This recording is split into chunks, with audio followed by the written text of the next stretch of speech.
Hello everyone, a lot has happened with Project Glastron, and on this entry we're going to talk transom building and everything it took to get it ready for the boat.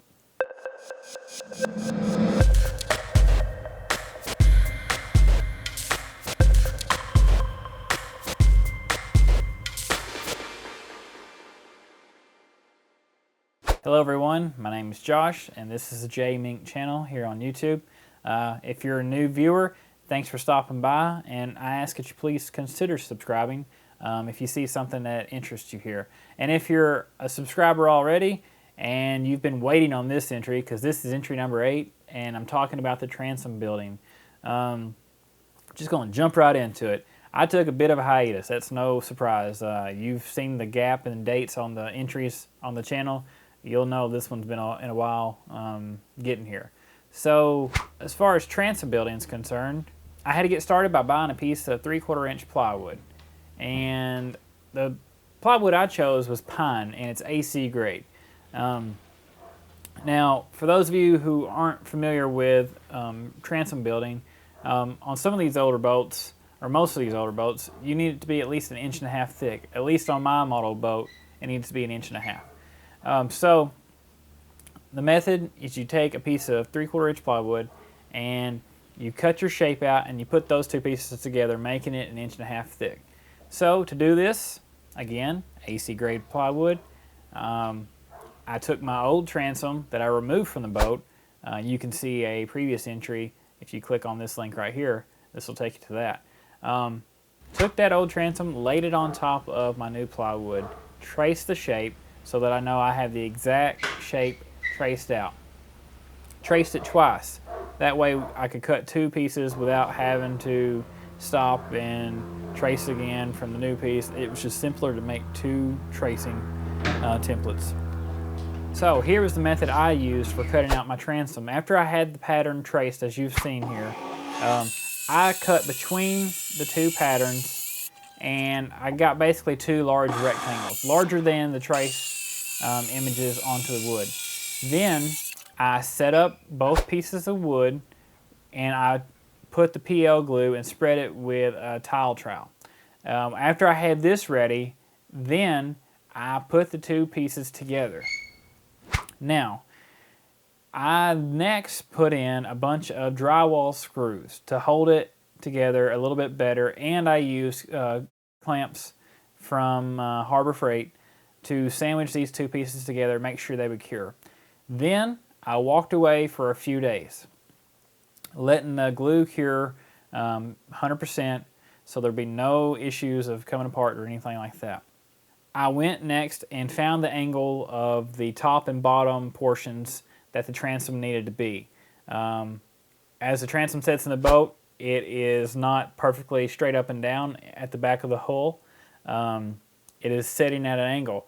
You need to find that bottom angle and you need to find that top resting angle.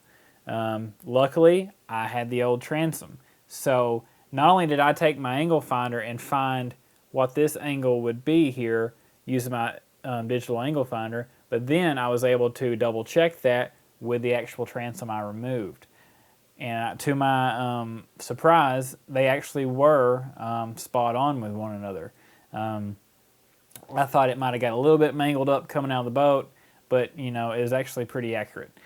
So took that angle, put it onto my saw, and then being really careful, make sure you're cutting the angle in the right direction you're supposed to be cutting it. Again, making sure they're at the right angle they're supposed to be at, because this angle here needs to make sure you cut the top to go along with it. Because if you cut this angle this way and this angle this way, your transom's not, you've just messed up your transom and you haven't even finished assembling. So be really careful. Again, I had the old one to look at. I was able to make sure, double check by putting it on top of the two sandwich pieces as they sit here. Anyway, that's being really specific, but just be careful when you're doing this step. Okay, so now that I've got the edges cut off the transom here, it pretty much gives it its final shape. But there is one more thing that I needed to do. In a previous entry, I told you I was going to be going to a gabbered or a garbered type of drain system in this boat versus putting in the old traditional brass plug through the transom itself. To do this, I'm cutting out basically a semicircle in the bottom of the transom, and then once the transom gets mounted to the boat, and then when I'm tabbing in the transom with fiberglass to the actual hull, I'm going to fill this void here with fiberglass putty. I'll tell you more about this process later, but anyway, for now, I had to cut the semicircle. Once that's cut, I then took my sander, went around all the edges just to try to make them not so sharp. I tried to round them a little bit.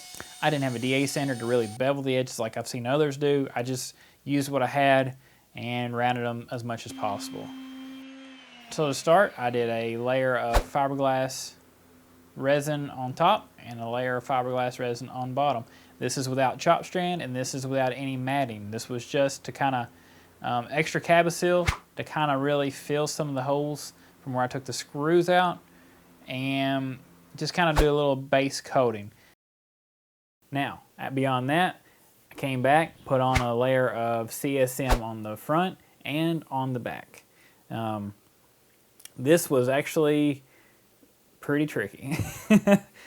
This transom has these weird little shapes on the edges. It's not a perfect square or rectangle shape. As you can see, it's got the little angles in there. So you just really doing this yourself. You have to just really take your time. And honestly, I'd watched some people do this and all, over the last few months getting prepped for the fiberglass. It is an art, and it just comes with experience. I now know more about doing this from doing the transom alone than I have ever reading or watching. There's just a point where, for me, it comes to being hands-on, and you kind of finally, it's like where the rubber meets the road, so to speak. It's like, oh, now it clicked. Because rolling that around those edges, it is tricky, but it is very, very doable if you know what you're looking for and what to watch out for and what you're doing and all that stuff. I just ran a whole bunch of words together right there, but you get the point. So anyway, expect to get a little bit frustrated if this is your first time. But guess what? Once you get through with it, hey, you're done and you're one step closer to being in the water with your boat. So I put a layer of CSM on both front and back. When I was done, I had a couple of air bubbles. I sanded those out, put some little patches in, and that was it. But that's going to be it for this video. I just wanted to show you what it took to get the transom built. From cutting, gluing, letting it cure, doing a coat of resin, coming back and doing a layer of CSM on the front, the back, and the sides. That's what I wanted to show you with this video entry.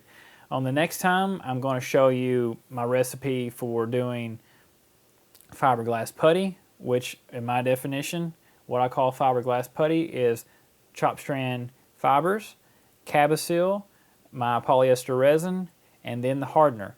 You mix these together, and then you can do fillets, and you can do patchwork, whatever you need to.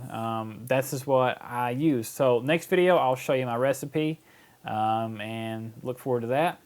Beyond that video, I'm going to show you getting the transom glued in and attached to the boat, and where we go from there. Again, that's going to do it for this video.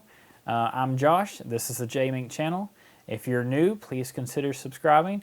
If you're an existing subscriber, thank you for hanging in there and waiting on this video entry. I know it was a long time coming, but I'm trying to get back on the progress train here and keep them flowing.